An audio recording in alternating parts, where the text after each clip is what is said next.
अभी जो हम लोग का टॉपिक चल रहा है वो चल रहा है एमएस एसक्यूएल सर्वर। और पीछे हम लोग बहुत सारा वेयर क्लॉज के साथ अलग अलग ऑपरेटर्स पढ़े। अब हम लोग एक और क्लॉज पढ़ेंगे। जैसे वेयर एक क्लॉज होता है, क्लॉज मतलब क्या, जो एडिशनल चीज हो रहा है जो हम लोग सेलेक्ट के साथ लगा रहे हैं। तो सेलेक्ट के साथ जैसे वेयर लगाए वैसे एक और क्लॉज लगा सकते हैं। इसका नाम क्या है? Order by. Order by clause एक ऐसा क्लॉज है जो टेबल के अंदर जो डेटा है उसको किसी कॉलम के डेटा के बेसिस पे सॉर्ट करके निकालने के लिए या ऑर्डर में अरेंज करके निकालने के लिए यूज होता है।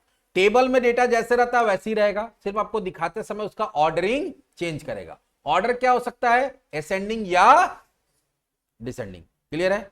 तो कभी भी अगर आपके पास क्या है, आपके पास डेटा है टेबल में, उसमें बहुत सारा कॉलम है और किसी कॉलम के बेसिस पे डेटा को आपको सॉर्ट करके दिखाना है असेंडिंग या डिसेंडिंग ऑर्डर में, तो हम लोग किसका यूज करते हैं?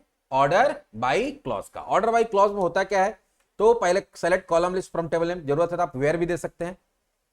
ऐसा नहीं कि एक बार में एक ही क्लॉज होगा, एक बार में आप सारा क्लॉज जितना क्लॉज पड़े सबको अप्लाई कर सकते हैं जरूरत के हिसाब से। तो यहाँ पे देखो स्क्वायर ब्रैकेट में सिंटेक्स का मतलब क्या होता है? हो भी सकता है, नहीं भी हो सकता है, दे भी सकता है, नहीं भी दे सकते हैं। तो वेयर दे सकते हैं और लास्ट में क्या लिखना पड़ेगा? Order by. किस कॉलम के बेसिस पर ऑर्डरिंग करना है, किस कॉलम के डेटा के बेसिस पर ऑर्डरिंग करना है, वो कॉलम का नाम। आगे आप ए सी या डीईएससी लिख सकते हैं। एएससी लिखते हैं तो असेंडिंग ऑर्डर में करके देगा, और डीईएससी लिखते हैं तो डिसेंडिंग ऑर्डर में करके देगा। और ये भी देखो ऑप्शनल है, अगर आप नहीं देते हैं दोनों में से कोई भी तो बाय डिफॉल्ट क्या होगा? असेंडिंग होगा। अगर कुछ भी नहीं देते तो बाय डिफॉल्ट क्या होता है? असेंडिंग। ये ध्यान रखना, पूछ दिया जाता है बहुत समय कि अगर हम लोग ऑर्डर बाय क्लॉज में एएससी और डीएससी नहीं लिखते हैं तो अपने आप कौन सा ऑर्डर में होता है? तो एएससी मतलब असेंडिंग ऑर्डर में जाता है। चलिए देखते हैं एग्जाम्पल से। मान लो ये पर्सन डॉट कॉन्टेक्ट वाला उठाते हैं और इसको रन कराते हैं। अब यहां देखो फर्स्ट नेम है केन, टेरी, रॉबर्ट आ रहा है ना। हम चाहते हैं कि नहीं, अब ये किसके बेस पे असेंडिंग में? ये बाय डिफॉल्ट आईडी के बेस पे असेंडिंग में। हम लोग चाहते हो नेम के बेसिस पे आए, फर्स्ट नेम के बेस पे असेंडिंग ऑर्डर में, ए वाला नाम फिर बी वाला नाम फिर सी वाला, ऐसे अरेंज होना चाहिए। तो ध्यान दो, सिर्फ ये कॉलम नहीं होगा, पूरा का पूरा रो होगा। जैसे अगर ए वाला ऊपर आएगा तो पूरा का पूरा रो ऊपर आएगा। बात समझ में आए? चलो देखते हैं। तो इसके लिए क्या करना पड़ेगा? ऑर्डर बाई, और यहां पे क्या दे देंगे? कॉलम का नाम क्या था? First name. रन कराइए। देखिए सबसे पहले ए वाला, आप देखो इसका क्या है, इसका बिजनेस 1305। फिर देखो ये ए वाला, फिर ये ए वाला, फिर ए दिख रहा है, फिर आएगा बी वाला। ए से ही कितना सारा नाम है।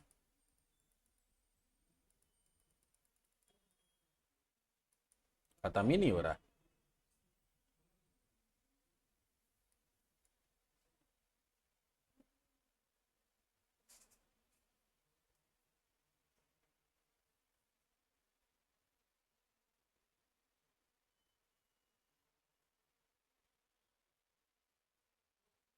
एक काम करते हैं ना, इतना लंबा से अच्छा है हम सिर्फ एबीसी का निकालते हैं। देखो इसमें बोले थे ना कि वेयर कंडीशन भी दे सकते हैं, तो यहां क्या देते हैं? Where first name. देखो कैसे हम निकालते हैं, हम लोग ऐसा ही नाम निकालो जिसका किससे शुरू हो रहा नाम, ए बी या सी से। तो यहां पे लिखेंगे फर्स्ट नेम, वेयर लगा देंगे फर्स्ट नेम लाइक। पहला लेटर या क्या होना चाहिए? ए से लेकर सी तक। पहला क्या होना चाहिए? ए से लेकर सी तक, और बाकी कुछ भी हो तो यहां क्या लगा देंगे? परसेंट। तो फर्स्ट लेटर हम बता दिए कि ए से लेकर सी तक हो, और लास्ट में कुछ भी हो सकता है। और ऑर्डर बाई क्या कर दिए? तो देखो अब ये कितना आ रहा है? 4000 आदमी का रिटेल आया। अब देखो इसमें ए बी सी वाला आएगा, लेकिन उसमें ऑर्डर बाई क्या था? फर्स्ट नेम था। देखो ए फिर बी और फिर सी आया। तो इसमें देखो वेयर कंडीशन भी लगा दिए। पैटर्न बनाया कि हमको ए से नाम स्टार्ट वाला चाहिए कि बी से चाहिए कि सी से चाहिए, तो भी देखो हो गया। तो हर चीज जो है ये पूरा का पूरा प्रैक्टिस का चीज है। कोई भी चीज आपके दिमाग में डाला नहीं जा सकता है। ये प्रैक्टिस करेंगे, कौन सा कोई सवाल आया, कौन सा प्रॉब्लम आया तो कैसे सॉल्व करेंगे। अब मेरा एक स्टूडेंट है बोकारो का, आज का नहीं 2006 का स्टूडेंट। वो प्रॉब्लम फंसता है, उसका अपना सॉफ्टवेयर डेवलपमेंट ऑफिस है, काम करता है, तो अपना कंपनी खोले हुए। आज सुबह सुबह फोन, हमेशा फंसता तो फोन करता, सुबह सुबह फोन किया और वो कुछ काम कर रहा था, तो उसको सॉफ्टवेयर में अलग अलग तरह का जरूरत पड़ते रहता है क्योंकि ज्यादातर स्कूल्स का सॉफ्टवेयर बनाता है और भी सॉल्यूशंस भी देता है, आईटी सॉल्यूशंस स्कूल को। तो कहीं स्कूल में कोई काम होगा, हमको सुबह सुबह फोन करके बोलता है सर हम एक मेल मर्ज कर रहे हैं, वर्ड में एक्सेल में डेटा है, मेरा फोटो है, उसको दिखा रहे हैं। जब मर्ज कर रहे हैं तो प्रॉब्लम क्या हो रहा है कि जहां पर हम बॉक्स बनाए उसमें फोटो ना आके कहीं दूसरे जगह आ जा रहा है। इसको कैसे सॉल्व करेंगे? तो होता क्या कि आपके पास जो पुराना नॉलेज है या जो भी नॉलेज है, आप उसमें सॉल्यूशन खोजते हैं। अब हमको कोई आज तक हमको ये प्रॉब्लम मिला ही नहीं है, ये ना हम कभी किए हैं, लेकिन फिर भी जब हमसे सवाल पूछा गया तो हम सॉल्यूशन खोजे कि आखिर ये हो क्यों रहा है।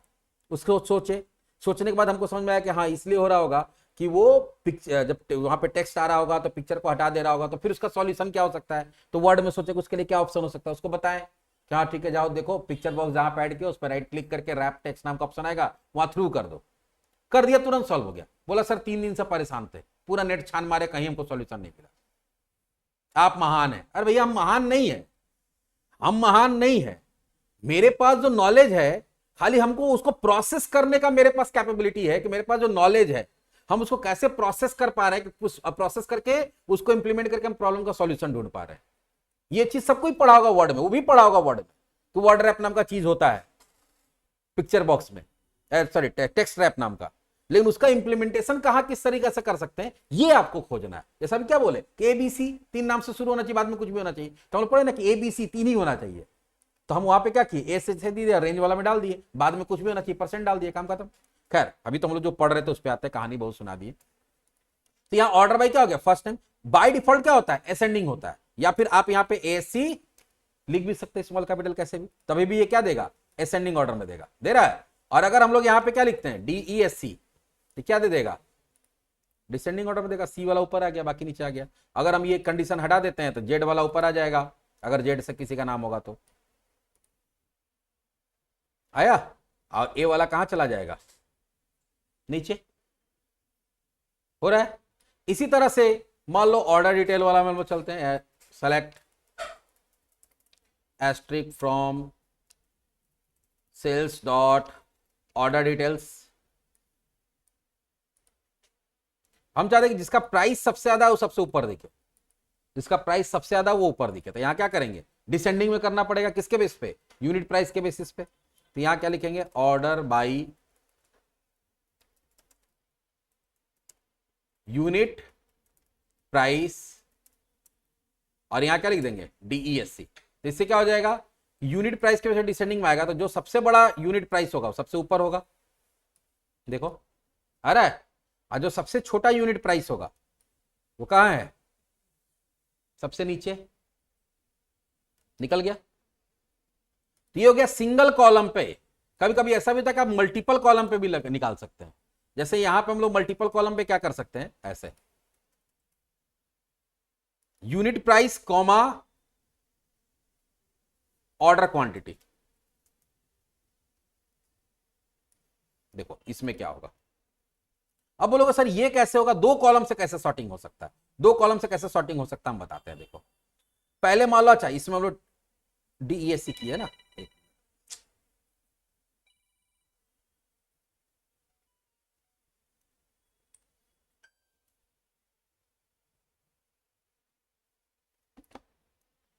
तो यूनिट प्राइस यहां पे क्या दिखा रहा है,